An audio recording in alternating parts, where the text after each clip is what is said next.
کوئی بھی ملک ہو، چاہے وہ اسلامی ملک ہو یا کسی اور مذہب سے تعلق رکھنے والے ممالک ہوں، چاہے وہ ریاست جمہوری انداز میں چلانا چاہتے ہیں، چاہے کوئی کنگڈم ہو، ان ممالک کے چند بنیادی اصول ہوتے ہیں جو اس کو ایک ملک کہلانے کے قابل سمجھتے ہیں، جہاں پہ ایک دستور ہو اور دستور کو جو ہے فالو بھی کیا جائے، اس کا احترام بھی کیا جائے، جہاں پہ سیاست ہو، چاہے وہ حزب اقتدار کی سیاست ہو، چاہے حزب اختلاف کی سیاست ہو، اس میں برداشت کی گنجائش ہونی چاہیے، جہاں پہ عدالتیں ہوں جن سے انصاف ملے بھی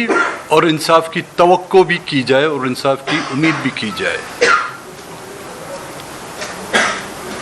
جہاں پہ صحافت ہو، جہاں پر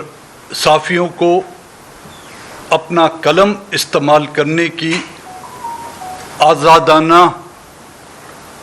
ان کو آزاد کیا جائے کہ وہ آزادانہ طور پر اپنے قلم کا، اپنی قلم کی سیاہی کا اور اپنی اظہار رائے، نہ کہ وہ خود اپنی اظہار رائے کریں بلکہ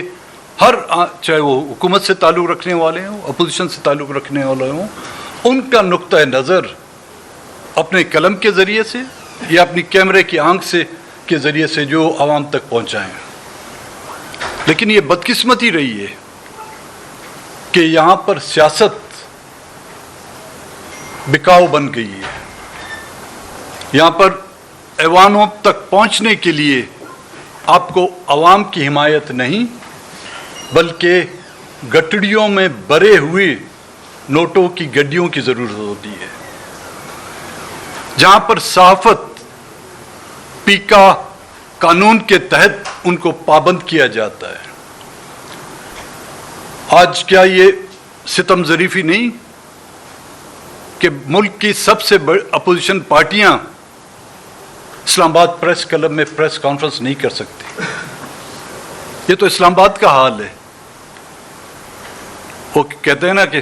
کبھی ساڑی گلی بھی آؤ تو دیکھو بلوچستان میں کیا صورت حال ہے۔ عدالتیں سے انصاف کی توقع نہ کسی عام شہری کو ہے، نہ ہی کسی پولیٹیشین کو ہے۔ آج کل ججوں کی جو بندر باٹ ہو رہی ہے، جس طرح ریوڑیاں بانٹی جاتی ہیں ٹھیلوں پہ، اس طرح باقاعدہ ججوں کی تعیناتی کی جو ہے وہ ریوڑیوں کی طرح جو بانٹی جا رہی ہے۔ ملک اور کے کیا صورتحال ہے، بلوچستان کی کیا صورتحال ہے۔ زیارت کے واقعات کا ذکر خان صاحب نے کیا، ہنہ کے واقعے کا ذکر خان صاحب نے، علامہ صاحب نے کیا، کشمیر کے مسئلے کا ذکر کیا۔ ان تمام چیزوں کو اگر دیکھا جائے، موجودہ دور حکومت جو موجودہ حکومت وجود میں آئی ہے، اس میں ان میں کمی آنے کے بجائے اضافہ ہوتا جا رہا ہے۔ کمی تب آتی ان میں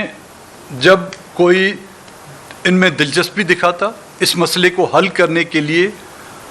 کوئی سیریسنس کا مظاہرہ کیا جاتا۔ یہاں پر تو ہر کوئی، چاہے وہ ایوان میں بیٹھا ہو، چاہے وہ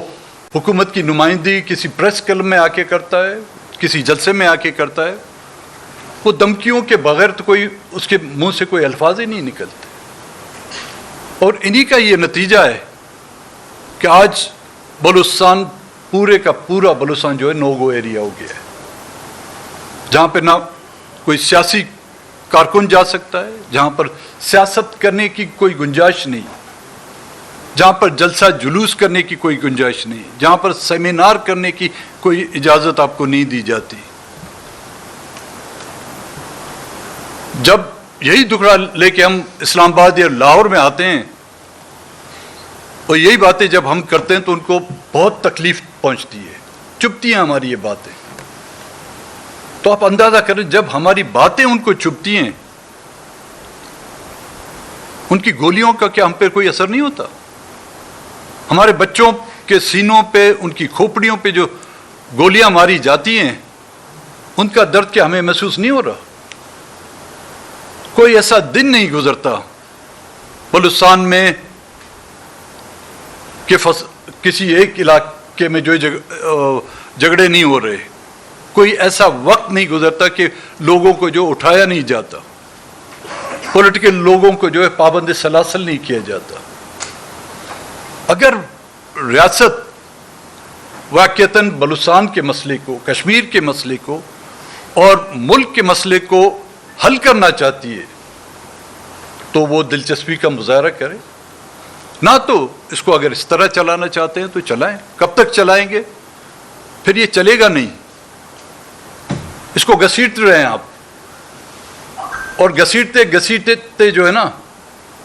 پتھر بھی گھس جاتا ہے، ہم تو انسان ہیں، لوہا بھی گھس جاتا ہے،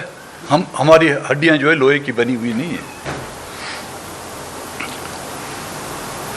عمران خان، مارنگ بلوچ، علی وزیر، ایمان مزاری، کئی کو 17 سال سزا، کسی کو 25 سال سزا، کسی کو 10 سال سزا۔ کسی بھی ملک میں سب سے بڑا جرم جو ہے وہ آئین توڑنا ہے، ملک توڑنا ہے۔ مجھے کسی ایک شخص کا آپ نام لے کے بتائیں، چاہے وہ باوردی ہو بے وردی ہو، جس نے آئین کی خلاف ورزی کی ہو، اسے ایک دن کی، میں 25 سال کی بات نہیں کر رہا ہوں، ایک دن کی اس کو سزا ملی ہے۔ جن لوگوں نے ملک توڑا ان میں سے کسی ایک کو سزا ہوئی ہے؟ عمران خان نے ملک توڑا، مارنگ نے ملک توڑا، آئین توڑا، ایمان مزاری نے، انہوں نے تو آپ کی بنائے ہوئے آئین اور اس کے تحت چلنے والے قانون اور اس قانون کے ماتحت ان عدالتوں میں اپنی فریادیں لائے ہیں۔ مارنگ بھی تو وہی فریاد لے کے آپ کے پاس آئی تھی، لیکن اس کی پاداش میں ان کو جو ہے سزائیں ملتی ہیں، لیکن جنہوں نے ملک توڑا ان کا کچھ نہیں۔ کچھ دن پہلے آپ نے سنا ہوگا کہ بلوچستان کے ایک وزیر کو برطرف کیا گیا ہے۔ مجھے اس وزیر سے کوئی ہمدردی نہیں، لیکن وجہ کیا تھی؟ اس نے صرف وزیر اعلیٰ کی جو ہے ہاں میں ہاں نہیں بھری، ایک ڈویژنل ہیڈ کوارٹر بنایا تھا کیبنٹ میں، اس نے اور اس کے اور دندے ہوں گے مجھے اس کا پتہ نہیں، وہ ان کی آپس کی بات ہے، اندر کی بات ہے ان کی، لیکن اس بنیاد پر اس کو برطرف کیا گیا کہ اس نے کیوں کیبنٹ کی میٹنگ میں اس کی ہاں میں ہاں نہیں بھری۔ لیکن کسی ایک تحصیلدار کو معطل نہیں کیا جاتا جب 42 لوگوں کی لاشیں زیارت سے لائی جاتی ہیں۔ کسی ایک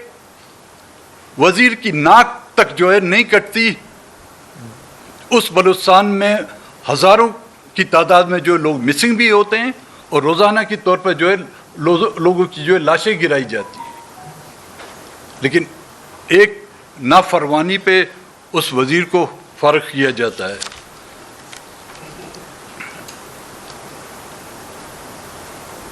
وفاقی وزیر داخلہ کو تو مجھے پتہ نہیں، جو شاید سنا ہے ساؤتھ افریقہ یا کینیڈا گیا ہے کوئی، جی نیو یارک گیا ہے کوئی ایس ایچ او ڈھونڈنے کے لیے کہ اس کو وہاں سے کوئی ایس ایچ او ملے، وہ ہماری جو ہے مرمت کرے۔ تو شاید